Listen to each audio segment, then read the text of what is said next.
Zap, that's the sound of a potato unleashing electricity upon an unsuspecting rock. Except it's not, because I didn't have time to add sound effects. Data, potato, data, potato, data, potato, data, potato, data, subscribe. Hello, bird people! Welcome to my YouTube channel, where I data potato yap about data, potatoes, and the occasional bok choy if I'm feeling especially daring. Anyway, I joined a game jam, and I had 1 week to make a game about Underneath. So obviously I went for a 1-to-1 replica of Hollow Knights. It's a popular game, so I'll probably win, right? Wrong! You see, this is the Isao. Is that how you say it? Which means that participants are more likely to win if their games are unique. Well, I've been told that I'm a unique person, so I have an advantage. Little did I know, a lot was about to go wrong. I mean, I don't want to dive too deep into my personal life, but let's just say it involved a whole ton of food and at least as much time spent in a food-induced coma. But when I woke up on the 3rd day of my coma, I was ready to begin development of my magnum potatopus, which sounds like a weird species of octopus, but let's ignore that for now. I love potatoes. I take uncanny pictures of my potatoes when I eat them. I ate so many potatoes that I was hospitalized. Obviously, my game is gonna be about potatoes, and it just so happens that potatoes grow underneath the earth. However, that was a very obvious take on the theme, so I kept brainstorming. So, what if some potatoes who see how evil the world is, but then later see the beauty underneath? Yes, it's cheesy, but it kind of makes sense too in a weird sort of way. And also, I was kind of short on time due to the whole hospital fiasco, so I decided to get started with production. So I grabbed my Apple Pencil and started drawing some 8K art in Photoshop Premium Mobile Edition on my iPad Expert Pro Deluxe 12th Edition. Wow, look how adorable potato. Almost as good as real life. All of that art made me hungry, so I went to the supermarket to buy a loaf of the good bread, but then I got lost on the escalators. So I pulled out my notebook and wrote down my ideas. So the game will be about 2 potatoes that try to get made into soup to escape the evilness of the world. And then they blah blah blah. Let's get coding. This is what typical movement looks like. Boring. Blah. Turn up the jump power. Crank the gravity. Horribly mess up the walk speed curve.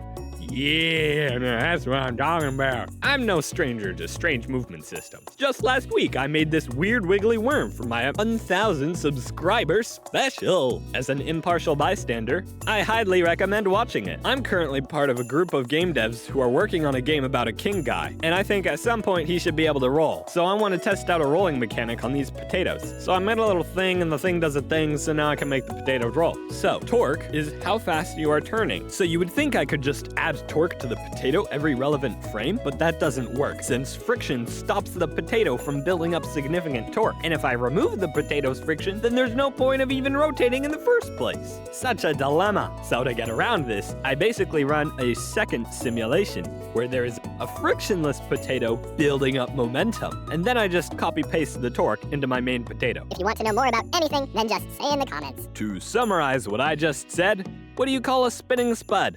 A rotato. I also coded the very unique jumping mechanic, where the character goes upwards after a key press. I also made a small song for the potatoes, which was not great, but good enough.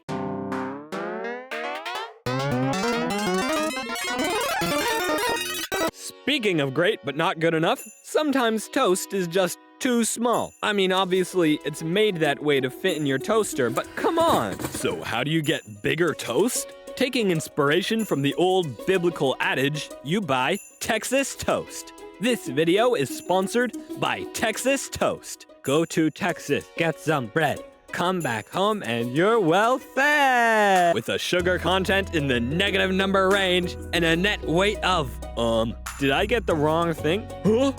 This video is sponsored by Texas Toasters. Modern-day toasters are only using 1/6 of their full capacity. What if they had 2 slots in each face? Now that's some toasting efficiency. Now you can finally toast an entire loaf of bread at the same time. And don't even tell me to get a toaster oven. I mean, my bread doesn't need a roller coaster ride to taste decent. Sir, we're not gonna pay for this. Okay, my game was looking great, but I need to work on more important things like the menu. So I made a very detailed menu and a menu song.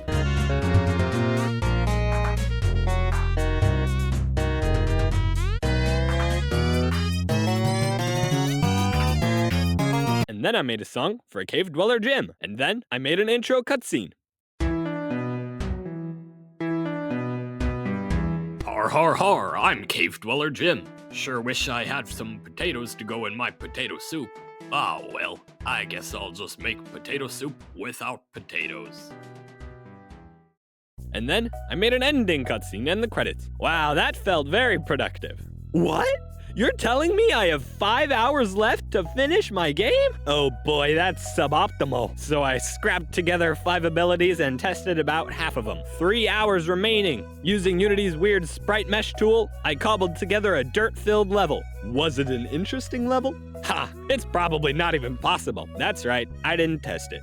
1 hour left. I made it so that the play button actually works. 5 minutes left. I wiped the cheese ball dust off my fingers and got back to work. On second thought, my game is probably good enough. I submitted it to the game jam and crossed my fingers to see if I would win. Wait, what? I have to wait another week to see the results? Oh, I got 15th place? That's pretty gnarly considering I was in a coma for the first half of the game jam, but excuses aside, there's definitely room for improvement. I will probably make devlogs or something. Well, that was another fun game jam. Let's look at some of the comments on my game. Not bad. Ceiling stick? Oh, that's probably one of the powers I didn't test. All of our budget went to the cutscene. Adding more potatoes is a must. You know, I agree with that. Hold up. Well, that's the game jam. I'm really glad I was able to recover from that potato-induced coma and finish my game in time, even though some of the code didn't work first try. What? Can you believe it? Hey, are you a silly goose that wants to dip your toes in peanut butter?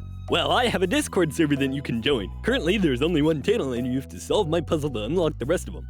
Link in description. Choo-choo! Oh, no, that train is heading right for me. Choo-choo! Choo-choo! Man, I don't like trains.